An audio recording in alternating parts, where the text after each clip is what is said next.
ఏపీలో వైఎస్ఆర్ కాంగ్రెస్ పార్టీకి మరో షాక్ తగలడం ఖాయమా అంటే అవుననే జవాబు వస్తుంది. ఏపీలో కూటమి ప్రభుత్వం అధికారంలోకి వచ్చి సరిగ్గా ఏడాది. ఓవైపు పరిపాలనలో కూటమి సర్కారు దూకుడు పెంచింది. ఏడాది కాలంలోనే ఏకంగా 9 లక్షల కోట్ల పెట్టుబడులు వచ్చాయి. ఇక సూపర్ 6 హామీలు కూడా అమలు చేస్తోంది. ఇదే సమయంలో 5 ఏళ్ల పాటు అరాచకపు పాలనకు కారణమైన వైసీపీ నేతలపై న్యాయపరమైన చర్యలు కూడా తీసుకుంటుంది. ఇప్పటికే లిక్కర్, మైనింగ్, శాండ్, ల్యాండ్ మాఫియాలపై ఉక్కుపాదం మోపుతుంది. లిక్కర్ మాఫియా కేసు దర్యాప్తు కూడా శరవేగంగా జరుగుతుంది. ఇప్పటికే కింగ్ పిన్ కోసం వేట ముమ్మరంగా చేస్తున్నారు అధికారులు.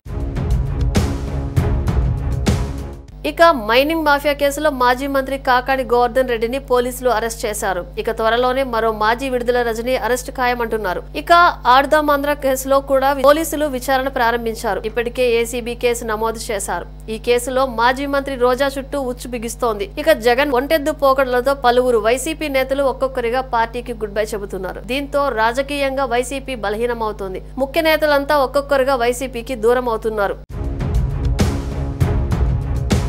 వైసీపీ అధినేత వైఎస్ జగన్మోహన్ రెడ్డి ప్రస్తుతం పార్టీ కార్యక్రమాలకు దూరంగా ఉంటున్నారు. ఎన్నికల్లో వైసీపీ ఘోర పరాజయం తర్వాత తాడేపల్లి ప్యాలెస్ నుంచి తన అడ్రస్ బెంగళూరు యలహంక ప్యాలెస్ కు జగన్మోహన్ రెడ్డి మార్చేశారు. ఏడాది నుంచి ఏదో చుట్టపు చూపుగా వస్తున్నారు. నేతలతో సమావేశాలు నిర్వహిస్తున్నప్పటికీ పార్టీ సూచించిన కార్యక్రమాల్లో మాత్రం జగన్ ఎక్కడా పాల్గొనడం లేదు. చివరికి 2 రోజుల క్రితం తానే స్వయంగా సూచించిన వెన్నుపోటు దినం నిరసన కార్యక్రమంలో కూడా జగన్ పాల్గొనలేదు. దీంతో పార్టీ నేతలు, కార్యకర్తలు కూడా తీవ్ర అసహనం వ్యక్తం చేస్తున్నారు. వైఎస్ జగన్ చేస్తున్న కార్యక్రమాలు ఇబ్బందికరంగా మారడంతో భవిష్యత్తును వేరే పార్టీలో చూసుకుంటున్నారు కొంతమంది నేతలు. పలువురు రాజ్యసభ ఎంపీలతో పాటు ఎమ్మెల్సీలు కూడా ఇప్పటికే పార్టీకి రాజీనామా చేసేశారు. మరి కొంతమంది మాజీ ఎమ్మెల్సీలు కూడా పార్టీ మారేందుకు రెడీగా ఉన్నారు.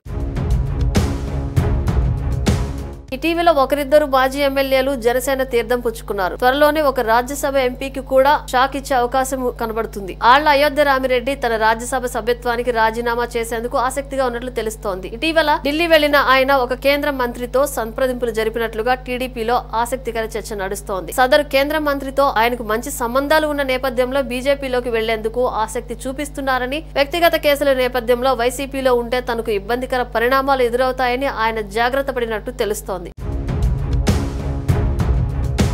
వాస్తవానికి విజయసాయిరెడ్డి రాజీనామా చేసిన సమయంలోనే అయోధ్య రామిరెడ్డి కూడా పార్టీ మారతారనే ప్రచారం జరిగింది. కానీ ఈ వార్తలను అయోధ్య రామిరెడ్డి అప్పట్లో ఖండించారు. అయితే ఈ మధ్య కాలంలో వైసీపీ నేతలకు అయోధ్య రామిరెడ్డి దూరంగా ఉంటున్నారు. సొంత జిల్లా నేతలతో కూడా పెద్దగా టచ్ లో కూడా లేరు. చివరికి సొంత తమ్ముడు ఆళ్ల రామకృష్ణారెడ్డికి పోలీసులు నోటీసులు ఇచ్చినా కూడా అయోధ్య రామిరెడ్డి మాత్రం కనీసం స్పందించలేదు. అయితే నరసరావుపేట ఎంపీ లావు కృష్ణదేవరాయల సహకారంతో ఆయన పార్టీ మారేందుకు ఆసక్తి చూపిస్తున్నట్లు సమాచారం. ఇటు టీడీపీ నేతలతో కూడా ఆయన టచ్ లోకి వచ్చినట్టు ప్రచారం మొదలైంది. మరి దీనిపై ఏ నిర్ణయం తీసుకుంటారో చూడాలి.